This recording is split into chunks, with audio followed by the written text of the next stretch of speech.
اعوذ باللہ السمیع العلیم من الشیطان الرجیم بسم اللہ الرحمن الرحیم. حضور، legal conditions in accordance with Muhammad Allah by D F ملا پہ بات چل رہی تھی. ایک شخص کا دوسرے شخص کی طرف جائیداد منقولہ یا غیر منقولہ فوری اور بلا معاوضہ منتقل کرنا، گفٹ، ہبہ، اور اگر کسی جائز وارث کو کیا جا رہا ہے تو وہ تملیک ہے. ہبہ کے جواز کے لیے سب سے ضروری اور بنیادی شرط یہی ہے کہ ڈونر ہبہ کی بابت آفر کرے، اظہار کرے. جب تک واحد ڈونر ہبہ کی بابت آفر نہیں کرے گا تب تک ہبہ کا وجود میں آنا ممکن ہی نہیں ہے. اب آفر ایجاب یا اظہار یہی ہے کہ ڈونر اپنی ہبہ کرنے والی جائیداد کی ملکیت اور دیگر اختیارات سے دستبرداری کو ظاہر کر دے اور اپنا نقطہ نظر ہبہ کرنے کے لیے ڈونر کو ظاہر کر دے. اب ڈونر کے آفر کے بعد ہی باقی دیگر مراحل آتے ہیں. یعنی اگر بطور ایک سیول لا کے طالب علم کے ہم دیکھیں تو ہبہ کی جو اسپرٹ ہے، جو روح ہے، جو سب سے پہلے ہم نے ایک بطور انگریڈینٹ ایک سیول سوٹ میں ثابت کرنی ہے وہ آفر ہے. یعنی اگر ہم legal conditions of Hiba, gift یا تملیک کا انالیسس کر رہے ہیں تو میں سمجھتا ہوں کہ خاص طور پہ زبانی ہبہ کے مقدمات میں سب سے اہم چیز جو ہے وہ آفر کو ثابت کرنا ہے. اور یہ لیگل کنڈیشنز کی روح ہے جس کے بغیر جسم کا وجود نہیں ہے. اگر آفر ثابت نہیں نہ ہو سکتی تو پھر ہبے کا کوئی وجود ہی نہیں ہے. اس حوالے سے اگر ہم بیسکس میں جانا چاہیں صاحب تو 1972 SCMR پیج 50 یہ واضح کر دیتا ہے کہ ہبے کی لیگل کنڈیشنز کی جو اسپرٹ ہے وہ آفر کے اندر ہے. آفر پہ اگر بات آگے نہیں بڑھتی تو معاملہ تو صاحب وہیں پہ ٹھپ ہے. اس حوالے سے 2003 CLD پیج 646، 2004 YLR پیج 1034 ہمیں اس بات کی انٹرپریٹیشن دے دیتی ہے. اس کے بعد بات تھوڑی سی آگے لیے چلتے ہیں. ہبے کا دوسرا مرحلہ ایکسیپٹنس کا ہے کہ جب ڈونر ہبہ کرنے کے لیے ڈونی کی طرف آفر کرتا ہے تو ڈونی اس آفر کو ایکسیپٹنس میں کنورٹ کرتا ہے، اس ایجاب کا قبول کرتا ہے. اے اپنے مکان کا ہبہ بی کے لیے کرنا چاہتا ہے. اس کے لیے اے بی سے کہتا ہے کہ وہ اپنا مکان تمہارے نام پہ لگانا چاہتا ہوں، ہبہ کرنا چاہتا ہوں. دین یہ ہبہ اس وقت تک مکمل تصور نہیں ہوگا صاحب جب تک کہ اس کے اوپر ایکسیپٹنس ثابت نہ ہو جائے بی کی طرف سے. بات یہیں پہ ختم ہوتی ہے کہ آفر کو ثابت کرنا ہے تو ایکسیپٹنس کی طرف جانا ہے. جب تک آفر کے اوپر ایکسپٹنس کی سند ثبت نہ ہو جائے اس وقت تک ہبہ 0/0 ہے، اس کی لیگل ویلیو کوئی نہیں ہے۔ اب بات آ جاتی ہے نیچر آف ایکسپٹنس کی۔ اب ایکسپٹنس آپ کو پتہ ہے کہ بعض اوقات ہم امپلائڈلی کرتے ہیں، بعض اوقات ہم صریحاً کر دیتے ہیں۔ اب امپلائڈلی ایکسپٹنس یہ ہے کہ ڈونی اگر بالغ ہے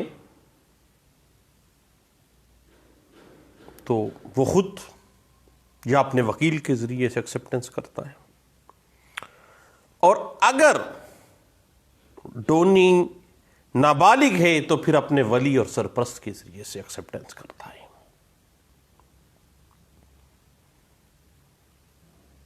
اب اس کے بعد بات آ جاتی ہے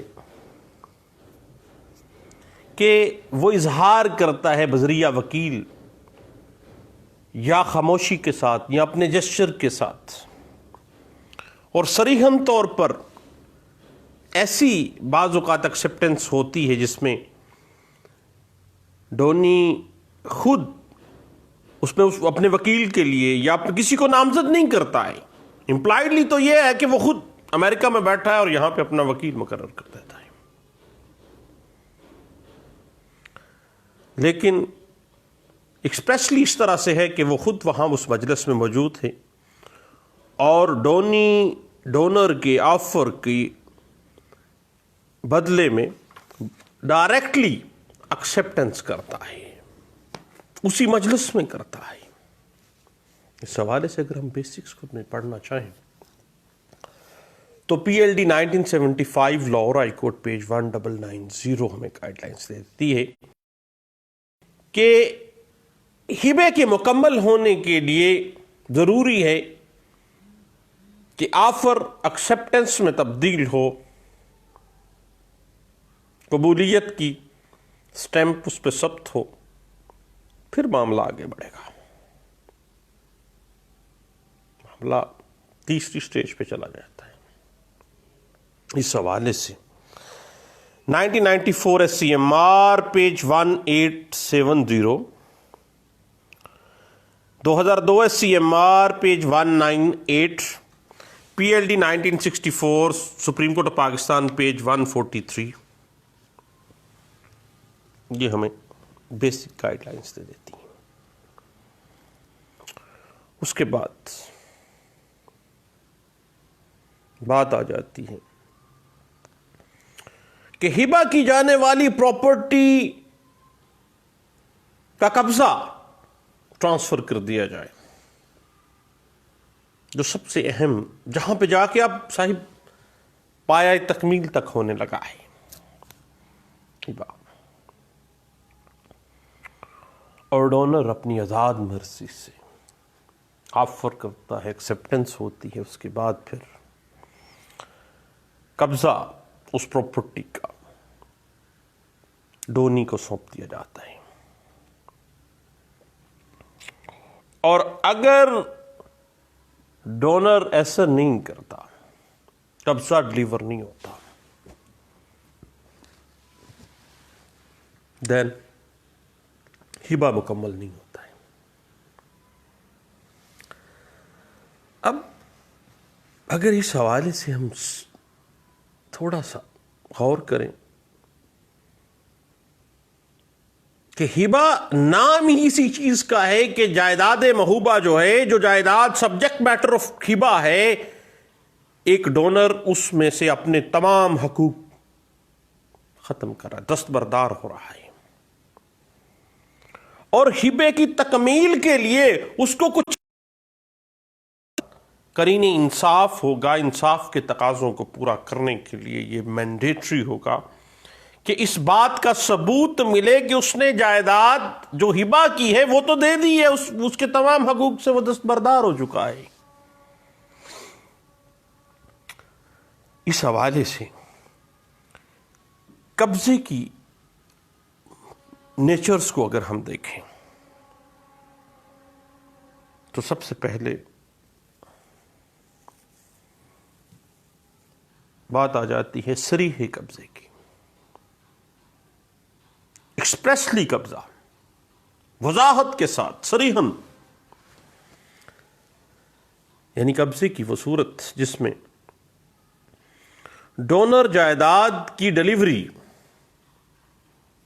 ڈونی کو عملی طور پر کر دیتا ہے۔ مثلا علی اپنے مکان کا مالک ہے اور وہ اپنے مکان کا ہبہ محمود کو کرتا ہے۔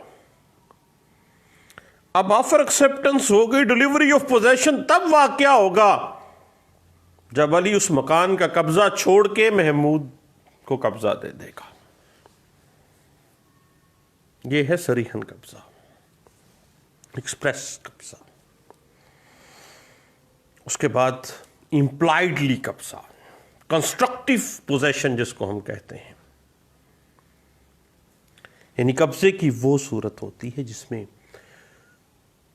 ڈونر کوئی ایسا قدم اٹھاتا ہے جو اس بات کو ظاہر کر دیتا ہے کہ قبضے کی حوالگی کر دی گئی ہے۔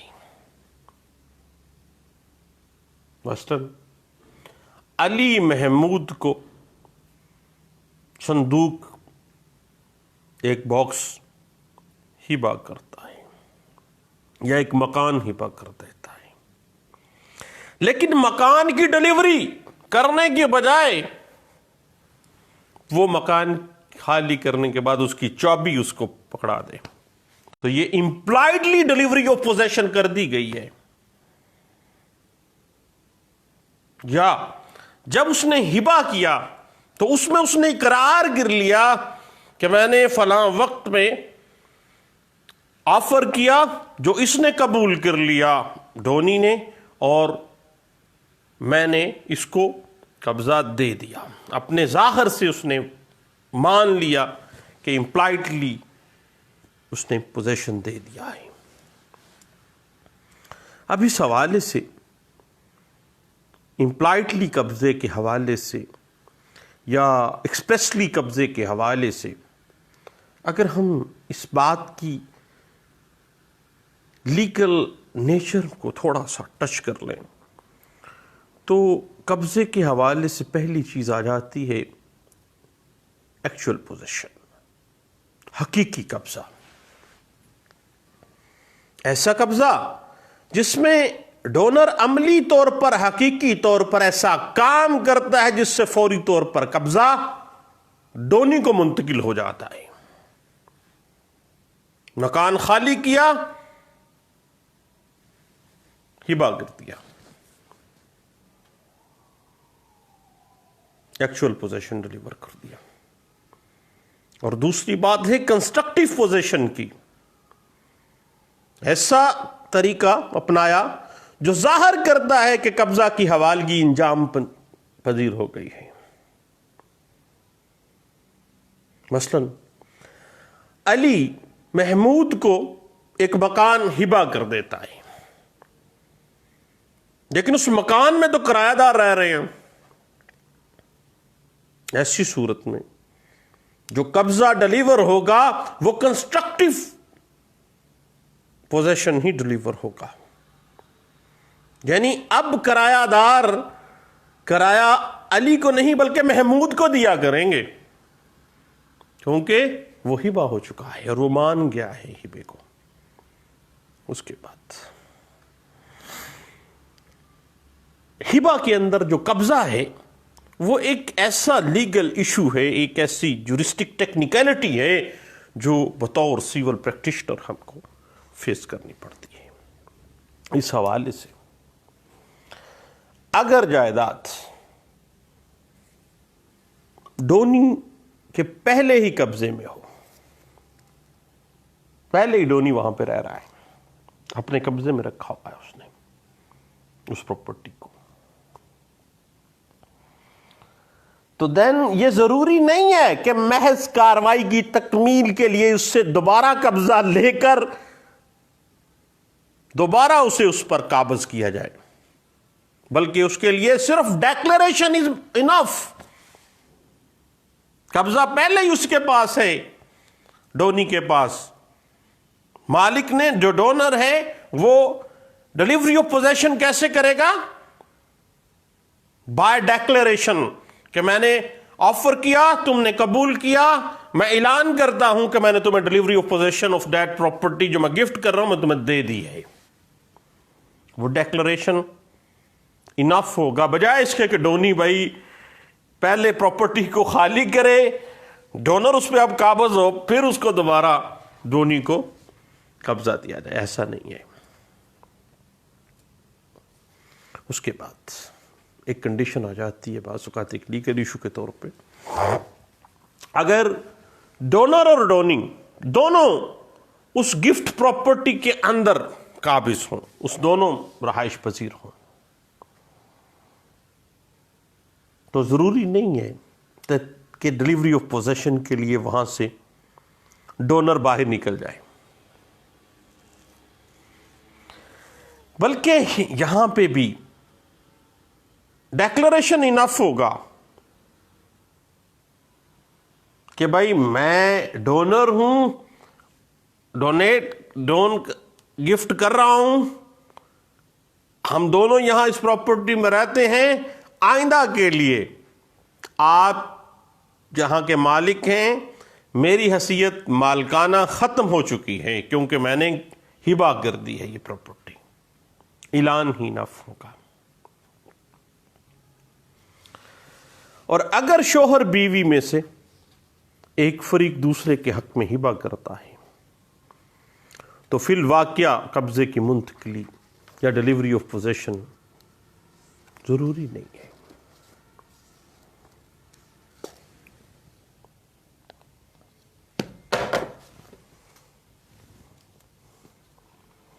سوری گر گیا.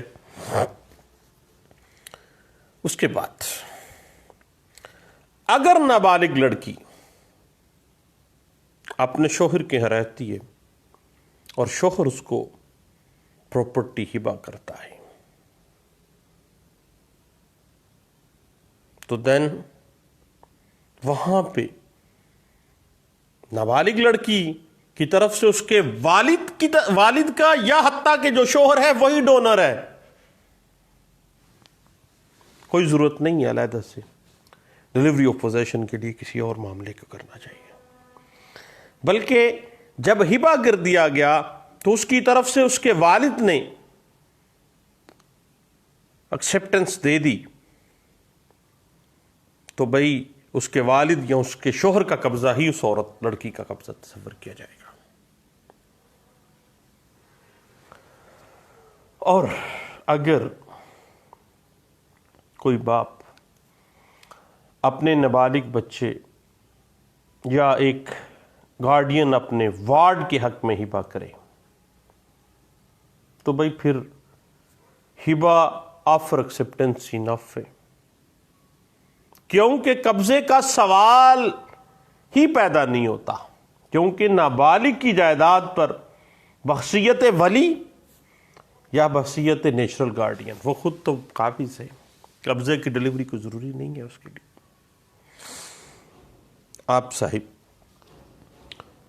گفٹ کی جانے والی جو پراپرٹی ہے اس کا ہبہ اس وقت مکمل ہو جاتا ہے جب ڈونر جو اس پر فی الحقیقت قابض ہے مکمل طور پر اپنے حقوق سے دستبردار ہو جاتا ہے اور ڈونی باقاعدہ طور پر اس پہ قابض ہو جاتا ہے، ڈلیوری آف پوزیشن ہو جاتی ہے. اس کے بعد شریعت اسلامیہ کے مطابق اگر ڈونر ہبہ سے متعلق ایجاب کرتا ہے، آفر کرتا ہے، جواب میں ڈونی ایکسیپٹنس کر لیتا ہے، ڈلیوری آف پوزیشن عمل میں آ جاتی ہے، پھر قبضہ مکمل ہو گیا، ہبہ مکمل ہو گیا، تینوں انگریڈینٹس پورے ہو گئے. اب شریعت محمدیہ کے اندر رجسٹریشن کی کوئی ضرورت نہیں ہے، سنیں، کوئی ضرورت نہیں ہے. اب رجسٹریشن کی ضرورت کے لیے آپ کو آنا پڑے گا ٹرانسفر آف پراپرٹی ایکٹ 1882 کی طرف.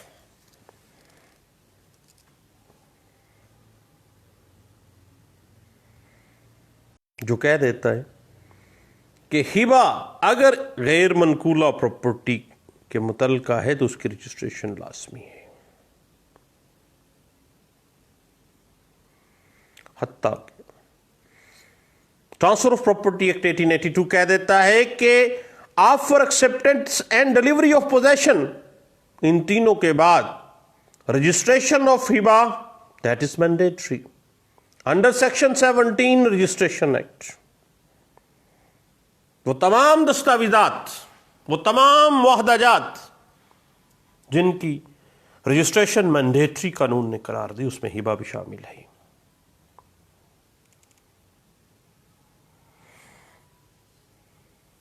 لیکن ایک بات ذہن میں رکھیے گا صاحب،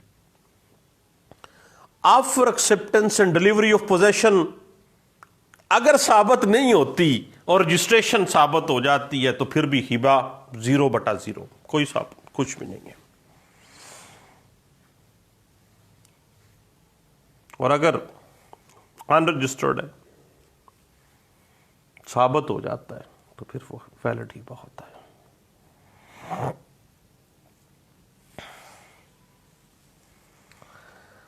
اب اگر ہم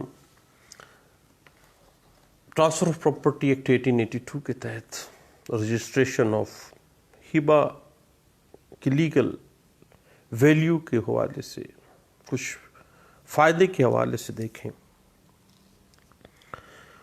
تو ڈلیوری آف پوزیشن ہمیشہ سے قبضہ کرنے والے کی موجودگی سے ظاہر ہوتی ہے، لیکن آفر اینڈ ایکسپٹنس قبول کرنے کے لیے رجسٹریشن ضروری امر کے طور پہ سامنے آ جاتی ہے. اور ٹرانسفر آف پراپرٹی ایکٹ 1882 کی اسپرٹ یہ ہے اس حوالے سے کہ آفر اینڈ ایکسپٹنس کے بعد ڈلیوری آف پوزیشن ثابت ہی اس وقت ہوتی ہے جب اس کو رجسٹریشن کی سند ملتی ہے. کیونکہ رجسٹریشن جب آپ نے کروا لی، اب بعض اوقات ایک ٹیکنیکلٹی کے طور پہ بات سامنے آ جاتی ہے کہ ہبے کے بیسک انگریڈینٹس میں سے کچھ انگریڈینٹ ثابت نہیں ہو پاتے لیکن ہبہ رجسٹرڈ ہوتا ہے. تو جب ہبہ رجسٹرڈ ہو گیا تو وہ ہبہ تو ویلڈ ہبہ ہے، جائز ہبہ ہے، اور رجسٹریشن عدالت میں بہترین ایویڈنس کے طور پہ ہبے کو ثابت کر دیتی ہے.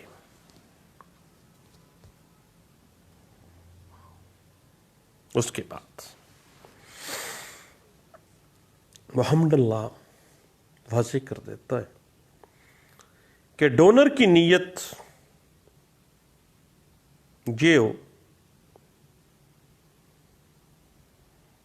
کہ وہ ڈونی کو اپنی پراپرٹی ہبہ کرنا چاہتا ہے، اور ڈونی کی نیت اس کو ایکسپٹ کرنے کی ہو. اور اس کے بعد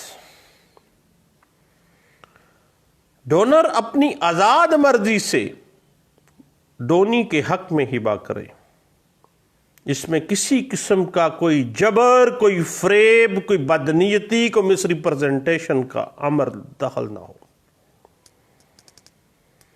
اسی طرح ڈونی کے لیے بھی یہ ضروری ہے کہ وہ اپنی آزادانہ مرضی سے ڈونر کی جو آفر ہے اس کو ایکسپٹ کرے،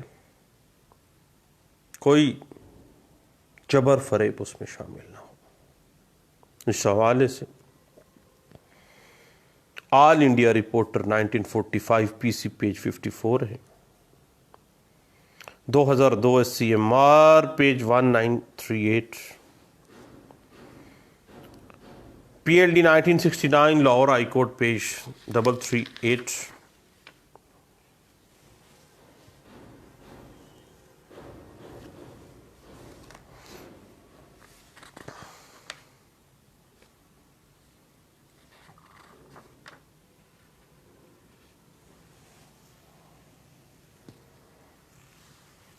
اور اسی طرح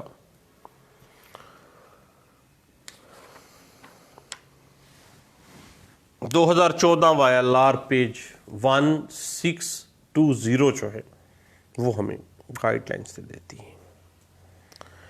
تو حضور ہبہ ایک تھوڑا سا لینتھی ٹاپک ہے، اس کے مختلف آسپیکٹس کو ہم کافی عرصے سے دیکھ رہے ہیں. دوبارہ انشاءاللہ ملتے ہیں، دعاؤں میں یاد رکھیے گا. اللہ حافظ.